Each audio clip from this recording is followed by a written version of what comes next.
History tells us that powerful people come from powerful places. सहस्रशीर्षा पुरुषाः सहस्राक्ष सहस्रपात् स भूमिं विश्वतो वृत्वा गन्तिष्ठत्तशाङ्गुलम् शम्भो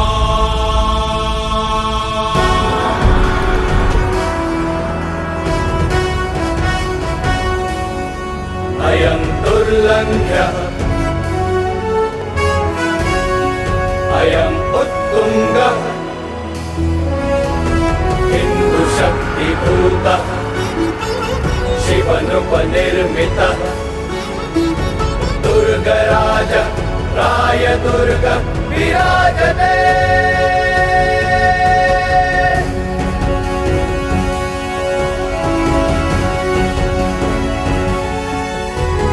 शत्रुच्छलकं गोमुखिद्वारम् मृत्युद्वार टकमकशिखर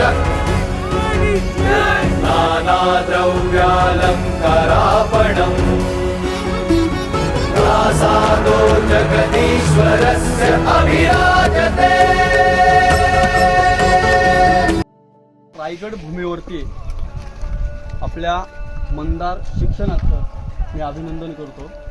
आपल्या मराठी माणसाचं म्हणणं एकच आहे की रायगड जसं आपण पंढरीची यात्रा करतो तसं ही रायगडाची सुद्धा यात्रा करावी। काही समोरची भिंत पाहायला भेटते का आपल्याला? या भिंतीपर्यंत हा दूरवर पसरलेला आपल्या राजांचा राहता राजवाडा लागतात बघा। तर या राहत्या राजवाड्यावरती आपल्याला काही चौकोनी आकाराचे चौकोनी दगडी फिलर्स पाहायला भेटतील बघा। तसेच आपल्याला पाठच्या बाजूला काही दगडांवरती खुणा सुद्धा अशा बघायला भेटतात बघा। इथे बघा अशा खुणा आहेत। या ज्या खुणा आहेत आताच्या कलियुगातले कॉलम, जसं काही आपण सिमेंट काँक्रीट मध्ये भरतो तर त्या काळामध्ये लाकडी कॉलम्स भरले होते। हे लाकडी कॉलम्स उभे राहून हा राजवाडा एकावर ते एक असा 2 मजली तर त्या काळामध्ये उभारला होता बघा। या चौथऱ्यावरती अखेरला आपल्या राजांची देव आज्ञा देखील या चौथऱ्यावरती झाली बघा। आणि त्यांच्या देहकाळा देखील अग्नी समोरचे मंदिर पाहायला भेटतं ना, या ठिकाणावरती ध्यान दिले। पण ज्यावेळेस इंग्रजांनी 10 मे 1818 मध्ये गडावरती जी बंबारी केल्यानंतर याच्यावरचं जेवढं 2 मजली तर त्यावेळेस वैभवशाली होतं हे पूर्णपणे इंग्रजांनी देखील जाळून टाकलं। मग या ठिकाणावरती पिण्याकरता पाण्याच्या टाक्या होत्या। तर त्या काळामध्ये काम चुकारू जर कोणी असेल याला काही कावंडी पाणी भरायला सांगायचे। बाजूला त्यांचा स्नानगृह होता। म्हणजे 450 वर्षापूर्वीची रिझर्व्ह बँक, थोडक्यात 450 वर्षापूर्वीचं आंघोळीचा बाथटब हे आजही रोजी प्रत्यक्षात तिथे आपल्याला पाहता येतो बघा। हे असे गोल आकाराचे 3 बघायला भेटल्यानंतर आपल्याला हा एक आहे, दुसऱ्याने हा तिसरा आहे बघा। आपल्या राजवाड्यापासून 10 पावले फक्त पडेल शिवकालीन बाल्कनी म्हणलं जातं, म्हणजे राजांचं हवाखान्याचं ठिकाण होतं। याच्या खालच्या बाजूला दगडी सजावटी नोंदीप्रमाणे बघा त्याला सजवलेला आहे। बाहेर निघण्यासाठी त्याला बाल्कन्या सुद्धा बाहेर काढलेल्या आहेत। याला आतमध्ये पैठणी कपड्यातली सजवल्याच जायचा।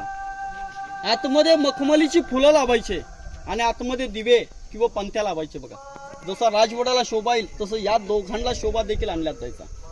याच्यावरती आपल्या राजांच्या राण्या किंवा राजघराण्यातल्या ज्या स्त्रिया होत्या याच्यावरती देखील थंडगार देखील हवा खाण्यासाठी इथे यायच्या बघा।